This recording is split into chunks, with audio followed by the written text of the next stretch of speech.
Assalamualaikum warahmatullahi wabarakatuh. Kami dari kelompok D dari kelas 197AJ07 dan 197AK07 pada kesempatan kali ini akan mempresentasikan mengenai implementasi ERP berbasis Odoo pada toko Chatnight Pet Shop. Di sini kami akan menjelaskan mengenai UML yang digunakan, yaitu use case diagram dan juga activity diagram beserta langkah-langkah pembuatan modul. Baik, pada bagian ini saya ingin menjelaskan tentang apa itu use case diagram. Use case diagram adalah diagram yang menggambarkan interaksi antara pengguna dengan sistem. Diagram ini digunakan untuk mengidentifikasi kebutuhan sistem berdasarkan aktivitas pengguna. Yang pertama ada use case diagram sales. Pada use case sales terdapat dua aktor, yaitu staff dan kasir. Sebagai aktor utama, staff memiliki beberapa aktivitas, yaitu melakukan login, menerima notifikasi pesanan barang, melakukan konfirmasi pesanan, kemudian memberikan pesanan tersebut pada kasir untuk segera diproses. Staff juga menerima pembayaran dan memilih faktur yang sesuai, kemudian menyerahkan barang serta faktur kepada pelanggan sebagai langkah akhir dari transaksi. Sementara itu, kasir berperan sebagai menerima sebuah informasi pesanan dari staff dan membantu untuk menyelesaikan proses pembayaran hingga transaksi selesai. Secara keseluruhan, use case sales menggambarkan sebuah alur penjualan mulai dari pesanan masuk, pengecekan oleh staff, proses pembayaran, hingga penyerahan barang ke pelanggan. Lanjut, yang kedua ada use case diagram purchase. Di proses purchase ini adalah proses ketika perusahaan membutuhkan barang dari pemasok. Staff memulai dengan login, lalu membuat dan mengirim RFQ atau permintaan penawaran kepada pemasok. Kemudian pemasok akan menerima RFQ dan mengirimkan penawaran harga. Apabila harga cocok, staff akan melakukan konfirmasi purchase order. Setelah itu, pemasok akan mengirim barang sesuai PO atau purchase order dan mengirim sejumlah tagihan ke perusahaan. Dan staff akan memeriksa serta memverifikasi tagihan yang diberikan oleh pemasok. Dan yang terakhir, staff akan melakukan pembayaran kepada pemasok untuk menyelesaikan transaksi tersebut. Oke, cukup. Selanjutnya adalah use case diagram inventory. Nah, pada diagram ini terdapat tiga aktor utama yang berinteraksi dengan sistem inventory, yaitu staff, kasir, dan pelanggan. Masing-masing aktor memiliki peran dan fungsi yang berbeda dalam proses pengelolaan persediaan barang. Yang pertama ada aktor staff. Staff memiliki akses paling lengkap karena bertanggung jawab terhadap pengelolaan stok dan alur barang. Use case yang dilakukan staff pertama ada login, di mana staff masuk ke sistem untuk mendapatkan akses fitur sesuai hak pengguna. Lalu melihat stok persediaan produk, staff mengecek jumlah stok barang yang tersedia di gudang. Mengelola daftar order pengiriman produk, staff mengatur dan memproses order pengiriman barang dari gudang ke toko atau cabang. Lalu mengelola daftar penerimaan produk, staff menginput dan memverifikasi barang yang masuk dari supplier. Lalu mengelola daftar transfer internal. Nah, staff mengatur perpindahan barang atau gudang antar cabang. Yang kedua ada aktor kasir. Kasir berhubungan dengan transaksi penjualan di toko. Use case yang dilakukan kasir pertama membuat transaksi pembelian, di mana kasir mencatat pembelian barang oleh pelanggan. Kedua, mencari barang. Kasir melakukan pencarian barang berdasarkan nama, kode, atau kategori. Use case ini fokus pada proses penjualan in front office. Yang ketiga, ada aktor pelanggan, di mana pelanggan berinteraksi langsung dalam proses pembelian.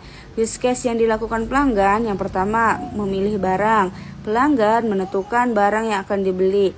Kedua, melakukan pembayaran. Pelanggan menyelesaikan transaksi dengan metode pembayaran yang tersedia. Use case ini menggambarkan alur belanja pelanggan dari memilih hingga membayar.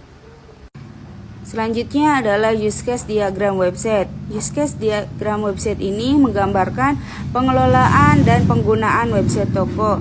Aktor yang terlibat adalah admin, pengunjung. Di sini ada hak akses admin. Admin bertugas mengelola seluruh isi website, yaitu login, mengelola halaman website, mengelola produk website, mengatur tema desain, mengelola data kontak toko yang dapat dihubungi.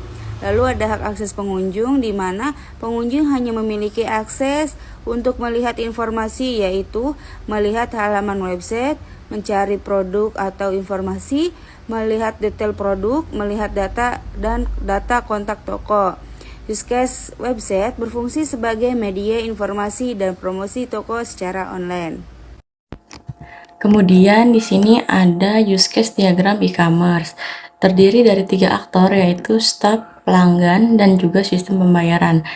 Yang pertama itu ada staff. Ia bisa melakukan login, mengelola produk, tambah, edit, hapus produk, kemudian mengatur harga, stok, kategori, dan juga produk, mengelola pesanan pelanggan, mengkonfirmasi pengiriman, dan juga mengelola halaman website atau tampilan e-commerce.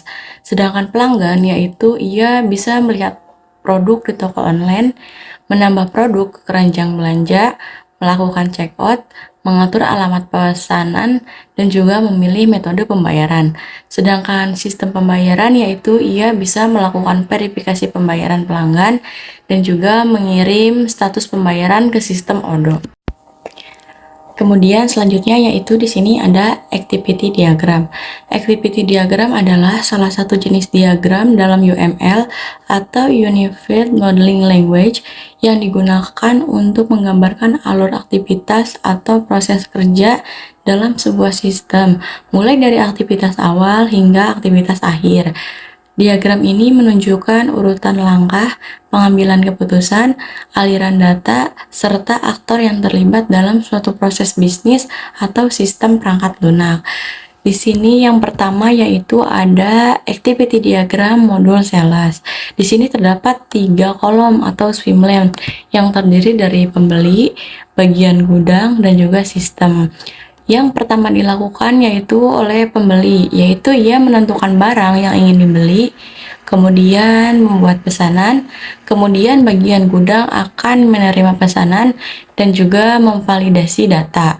Kemudian di sini ada percabangan atau decision. Apabila tidak, maka konfirmasi barang tidak tersedia, dan apabila iya, bagian gudang akan membuat invoice dan kemudian sistem akan menyimpan data.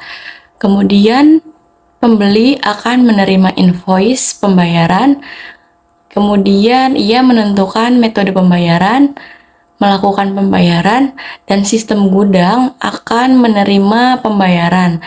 Nah, sistem akan menyimpan data, kemudian bagian gudang akan melakukan pengiriman. Nah, pembeli itu kemudian akan konfirmasi penerimaan dan proses selesai. Selanjutnya activity diagram forecast. Di sini kita bagi menjadi 3 layer, yaitu bagian gudang, bagian vendor, dan juga sistem. Kita mulai bagian gudang, menentukan barang yang ingin dibeli. Setelah menentukan barang yang ingin dibeli, kemudian membuat pesanan, kemudian bagian vendor menerima pesan, kemudian validasi. Jika tidak ada, maka akan konfirmasi ke bagian gudang, barang tidak tersedia. Kemudian jika ada, konfirmasi ketersediaan, kemudian sistem akan menyimpan datanya. Kemudian bagian vendor akan mengirim barang, kemudian konfirmasi penerima oleh bagian gudang. Setelah itu Bagian vendor akan memberikan bill atau tagihan, kemudian bagian gudang menentukan metode pembayaran, kemudian melakukan pembayaran, kemudian bagian vendor menerima pembayaran, kemudian sistem akan menyimpan data. Baik, di sini saya akan menjelaskan tentang activity diagram, yang dimana activity diagram ini masuk dalam kategori activity diagram inventory. Di sini ada dua activity diagramnya. Yang pertama ada staff, lalu ada sistem. Langsung saja kita mulai atau jelaskan. Yang pertama di sini ada keputusan login atau user staff melakukan login. Lalu selanjutnya masuk akses modul inventory. Selanjutnya melihat ketersediaan stok, periksa stok barang. Lalu setelah periksa stok barang, kita di sini ada percabangan, yang dimana jika stok mencukupi bisa langsung diproses. Kita bagi jadi dua, jika stok mencukupi dan jika stok kurang mencukupi. Yang dimana di sini ada proses untuk penjualan kalau stok mencukupi dan langsung ke status akhir yang dimana di putih bawah itu. Lalu jika stok kurang kita akan lanjut ke buat order. Lalu ada untuk barang datang kemudian validasi. Yang dimana di sini langsung masuk ke Odoo system, yang dimana kita alurkan ke samping sebelah kanan, yang itu ada kata Odoo otomatis memperbaharui kualitas stok. Jika stok sudah diperbaharui, bisa langsung masuk ke monitoring stok dan laporan persediaan, dimana di sini langsung bisa jadi status akhir, yang dimana titik putih itu. Mungkin sekian yang bisa saya sampaikan, kurang lebih mohon maaf. Assalamualaikum warahmatullahi wabarakatuh. Saya lanjutkan ke rekan saya. Baik, selanjutnya saya akan menjelaskan activity diagram pada website. Yang pertama kita mulai dari sisi admin website. Yang pertama itu admin memulai proses dengan melakukan login ke dalam sistem. Terus yang kedua ini mengelola halaman website. Setelah berhasil login, admin dapat melakukan aktivitas pertama, yaitu mengelola halaman website. Yang ketiga mengelola produk website. Selanjutnya admin juga dapat mengelola produk website ini. Di sini admin bisa memasukkan produk baru, mengubah detail produk, mengupdate harga atau menghapus produk yang sudah tidak tersedia. Admin juga memiliki akses untuk mengatur tema dan desain, mulai dari pengaturan warna, layout, tampilan menu, hingga elemen visual lainnya. Hal ini bertujuan untuk memastikan website selalu terlihat menarik dan mudah digunakan. Yang kelima itu mengolah data kontak. Admin itu dapat mengolah data kontak yang dapat dihubungi oleh pelanggan, misalnya seperti nomor telepon, alamat, email, dan sosial media. Yang proses akhir admin itu setelah semua proses selesai, admin itu menutup aktivitasnya dan flow diarahkan ke simbol finish dalam activity diagram. Selanjutnya kita masuk ke swimlane sisi pengunjung website. Yang pertama, ketika pengunjung membuka website, mereka akan langsung diarahkan untuk melihat halaman website yang sebelumnya telah dikelola oleh admin. Yang kedua, ini mencari produk atau informasi. Dari halaman utama, pengunjung dapat melakukan aktivitas mencari produk atau informasi yang mereka butuhkan. Mereka bisa menggunakan fitur pencarian atau navigasi menu. Yang ketiga, melihat detail produk. Jika pengunjung tertarik dengan salah satu produk, mereka dapat membuka halaman detail produk. Di sini mereka bisa melihat deskripsi, gambar harga, dan spesifikasi produk. Yang keempat, melihat data kontak seperti nomor telepon atau WhatsApp yang bisa digunakan untuk menghubungi toko jika mereka ingin bertanya atau melakukan pemesanan. Nah, diagram ini juga memperlihatkan bahwa setiap aktivitas admin seperti mengolah halaman, mengupdate produk, mengatur desain, dan memperbarui data kontak akan secara langsung berdampak pada tampilan yang dilihat oleh pengunjung. Dengan kata lain, perubahan dari admin akan muncul di sisi pengunjung secara otomatis. Baik, selanjutnya di sini ada activity diagram e-commerce. Di sini ada 3 layer, pelanggan, sistem, dan admin.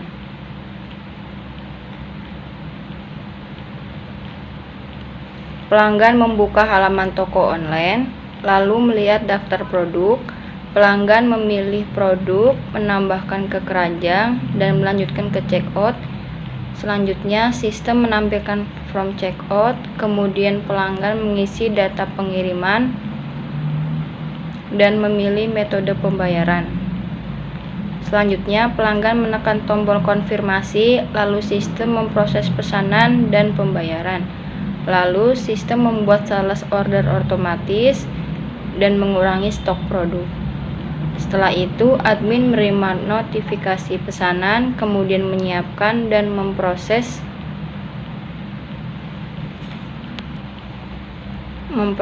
pengiriman. Yang terakhir, setelah dikirim, sistem mengubah status pesanan menjadi selesai. Terima kasih. Langkah yang pertama yaitu kita buka website Odoo, ketik www.odoo.com. Kemudian setelah muncul tampilan seperti ini, kita klik mulai sekarang.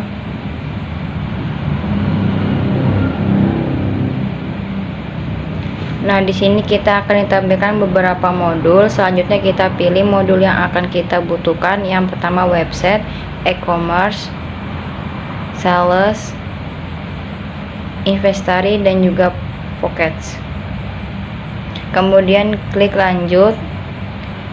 Nah, di sini kita akan mengisi nama perusahaan, email, nomor telepon, negara, bahasa, skala perusahaan, minat utama. Nah, di sini kita mengisi skala perusahaan 1 sampai 5 karyawan saja. Kemudian minat usahanya, saya adalah mahasiswa. Nah, setelah membuat akun kemudian kita login. Nah, kemudian kita memasukkan nama email dan kata sandi yang telah didaftarkan sebelumnya. Klik masuk.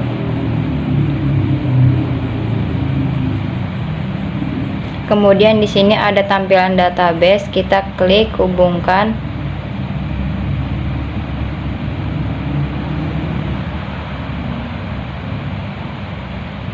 Nah, kemudian di sini akan muncul beberapa modul yang telah kita pilih seperti stok persediaan, penjualan, website, dan juga pembelian. Bila ada tutur kata yang salah, kami akhiri. Kemudian sebelum melakukan penjualan dan pembelian, alangkah baiknya yang pertama kita menentukan stok produk yang akan kita jual atau kita pasarkan. Kita langsung saja ke modul stok persediaan. Nah, pada tampilan stok persediaan di sini kita alangkah baiknya membuat gudang terlebih dahulu untuk penyimpanan dan juga pembelian suatu produk. Caranya yaitu klik konfigurasi, kemudian pilih gudang. Di sini ada beberapa gudang yang telah saya buat. Kemudian kita buat gudang baru. Caranya yaitu klik baru, kemudian di sini ada nama gudang. Akan kasih nama PT Mulia Abadi.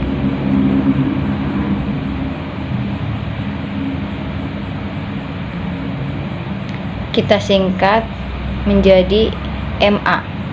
Nah, di sini ada alamatnya, kita isi alamat Jalan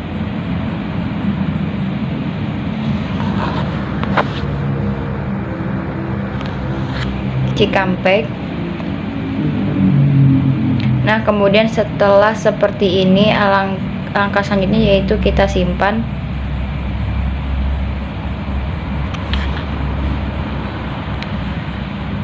Nah, gudang telah dibuat. Kita cek gudang tersebut telah bertambah atau belum. Kita klik konfigurasi gudang.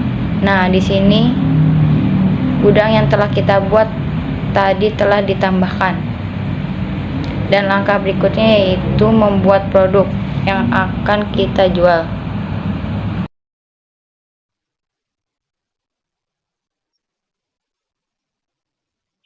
Dan langkah berikutnya yaitu kita membuat produk yang akan kita jual. Caranya yaitu kita klik produk, ada di menu produk, lalu kita produk. Nah, kita klik produk dulu, lalu di sini ada tampilan buat baru di atas sebelah kiri. Nah, di sini kita akan memasukkan nama produk tersebut. Kita akan masukkan nama produk tersebut. Kita ambil contoh sikat gigi hewan. Oke. Kemudian di sini juga ada harga jual, pajak modal, pajak pembelian, pajak penjualnya, harga jualnya kita akan ganti di sini 10.000. Di sini ada pajak, boleh diisi atau tidak, itu sesuai kebutuhan masing-masing. Kita hapus saja. Lalu kita masukkan modal di sini 5.000. Pajak pembeliannya kita hapus saja ya. Kita hapus saja di sini.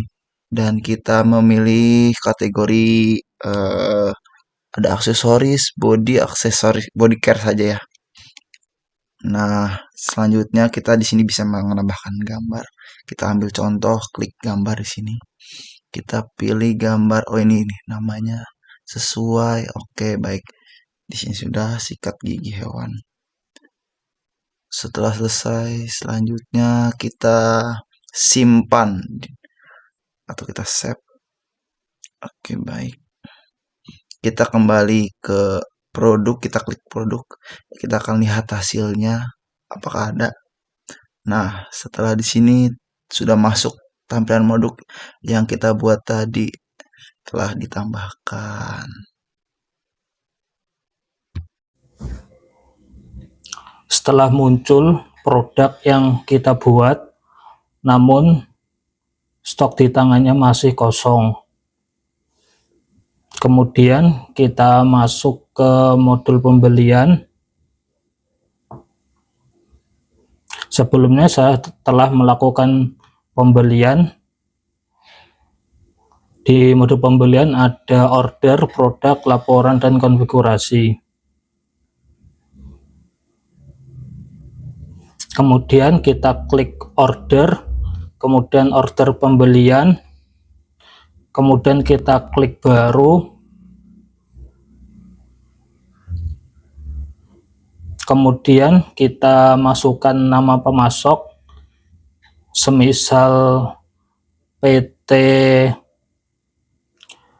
Mulia Abadi.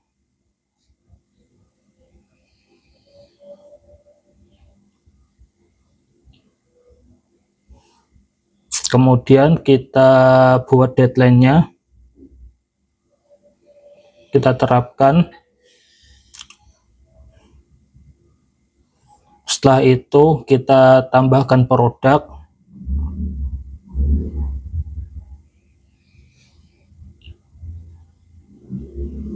Misal kita beli sikat gigi hewan dengan kuantitas 10 misalnya. Kemudian secara otomatis sistem akan menjumlahkan totalnya.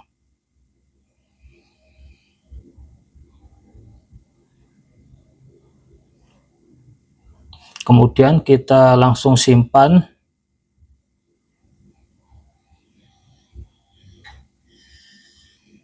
Kemudian kita konfirmasi order. Setelah itu kita masuk ke modul stok persediaan.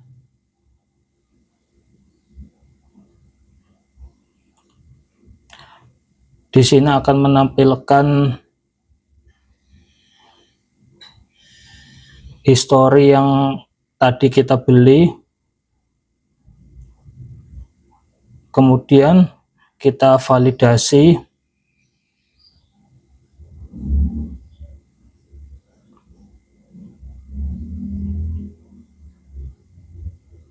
Kemudian kita klik produk. Di menu produk, stok di tangannya berubah menjadi 10. Oke, kemudian selanjutnya jika ada customer yang ingin melakukan pembelian terhadap produk kita klik ke modul penjualan. Nah, di sini saya telah melakukan beberapa penjualan. Kemudian di sini saya akan membuat penjualan baru. Kita klik order. Nah, di sini kita akan klik baru. Nah, kita isi nama pembeli kita, contohnya yaitu Gilang. Nah, kemudian di sini ada luarsa, yaitu deadline sekarang tanggal 1. Kemudian termin pembayaran kontan. Nah, kemudian di sini ada keterangan tambahkan produk. Nah, di sini kita menambahkan produk yang akan customer beli. Contohnya kalung. Ini kuantitasnya 2. Nah, kemudian kita juga bisa menambahkan produk lagi yang ingin customer beli. Kita tambah BitHub. Nah, ini jumlah yang akan dibeli 1. Kemudian di sini jika ada warna hijau, transaksi dapat dilakukan. Akan tetapi berhubung kalung dan BitHub yang tersedia di toko kami ada 10 unit, kita coba ganti 11. Dan apa yang akan terjadi? Nah, di sini ada warna merah, artinya yaitu produk yang berada di toko kami itu melebihi dari stok, maka dari itu tidak bisa dilanjutkan, harus di bawah stok atau sama dengan stok. Contohnya yaitu 1. Nah, setelah itu sistem akan menjumlahkan secara otomatis. Nah, setelah selesai kita klik simpan. Kemudian kita klik konfirmasi. Nah, setelah ini kita kembali ke modul stok persediaan. Nah, di sini ada keterangan order pengiriman. Kita klik 1 untuk dikirim. Nah, kemudian kita klik. Nah, setelah muncul tampilan seperti ini, kita klik validasi. Nah, kemudian setelah itu kita kembali lagi ke modul penjualan. Pilih yang namanya Gilang. Nah, setelah muncul tampilan seperti ini, kita klik buat faktur. Pilih faktur reguler, kemudian kita buat draft. Klik konfirmasi. Kemudian kita pilih bayar. Nah, di sini ada metode pembayarannya, yaitu seperti ada bank dan juga cash. Kita di sini pilih cash. Nah, setelah itu create payment. Nah, kemudian di sini transaksi telah selesai, terdapat lunas. Nah, coba kita cek kembali ke modul stok persediaan, apakah produk yang dibeli akan berkurang atau tidak. Kita klik produk. Nah, berhubung tadi kalung telah dibeli 1, maka yang tersisa di sini yaitu 9. Begitupun dengan BitHub. BitHub tadi Awalnya stoknya ada 10 dan kemudian dibeli 1. Kemudian di sini yang tersedia yaitu 9. Kemudian langkah selanjutnya saya akan menjelaskan modul website. Klik modul website. Nah, di sini akan muncul tampilan seperti ini.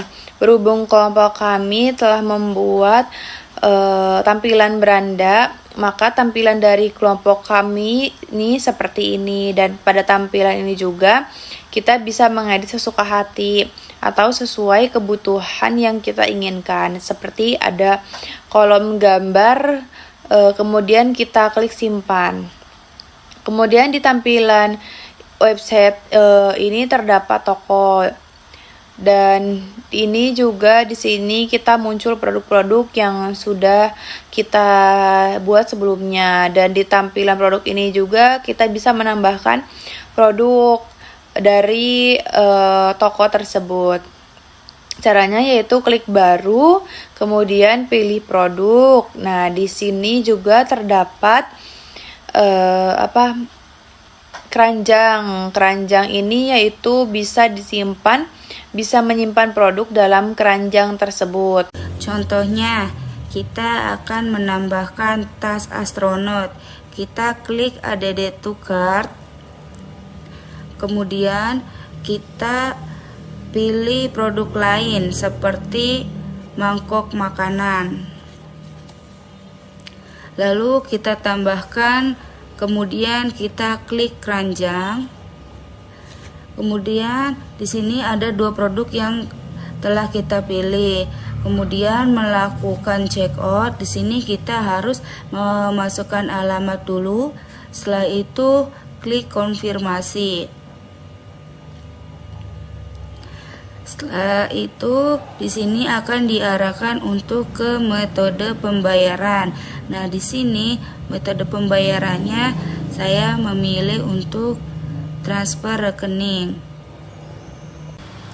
Metode pembayaran di sini bisa dipilih ya, selain transfer rekening seperti ada pembayaran COD dan sebagainya. Lalu klik bayar sekarang dan kita tunggu.